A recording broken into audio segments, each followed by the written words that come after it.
A sweet breakdown. It's a Sunday in the late October.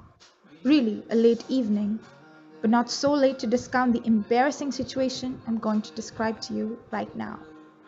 I'm staying at my parents' at 22. What? Don't look at me like that. I was the college senior who graduated with an online semester and entered the lovely corporate virtually. Don't you think that's embarrassing? I bet COVID can earn me a few sympathy glances from those who understand how stupid it feels to live with your parents after you've spent 4 years away, cribbing and pining over the discomforts of living in a dorm.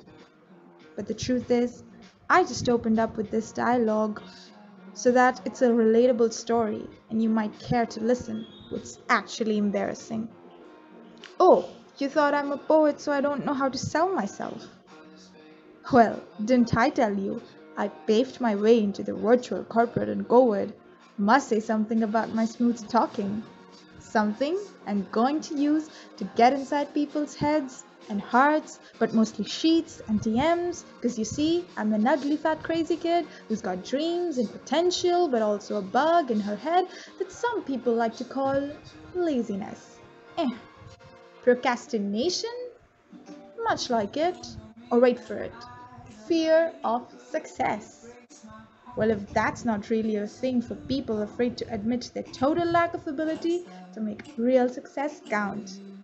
All these fancy self-help book jargon. Look who's talking. A 17, trying to fit into the shoes of a 22-year-old, failing to adult with 3 Instagram handles.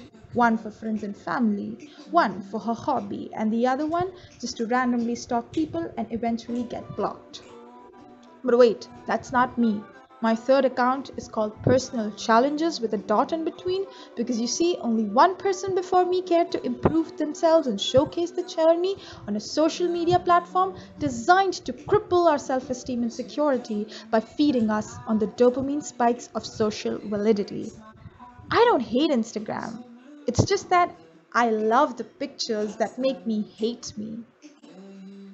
But here I am in a dark room with a bed and those warm rice lights on to set the kind of mood you'd picture me always in if you follow me on Instagram.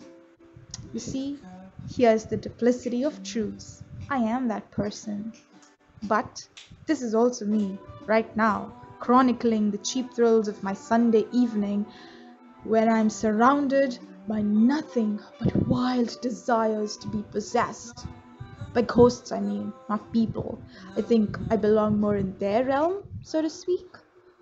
But it'll work if I was intoxicated enough, to justify the solo cardio jumping that I call dance to random playlists with groovy beats to say the least, as I makeshift a disco light on my laptop screen.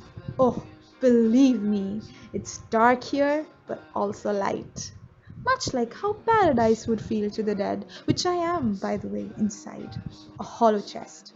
The words, just an eulogy to the past self who really was delusional and yet, or more so because of it, passionate about the things in the world.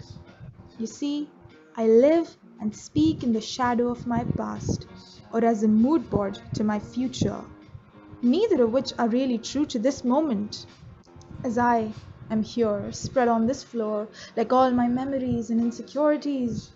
But don't worry, it's not a sad story, because I've pinned my dreams onto the bulletin board up there, and the forced convection of my tiny little fan is blowing my hair in the wind, enough to make me fall in love almost with this picture of myself.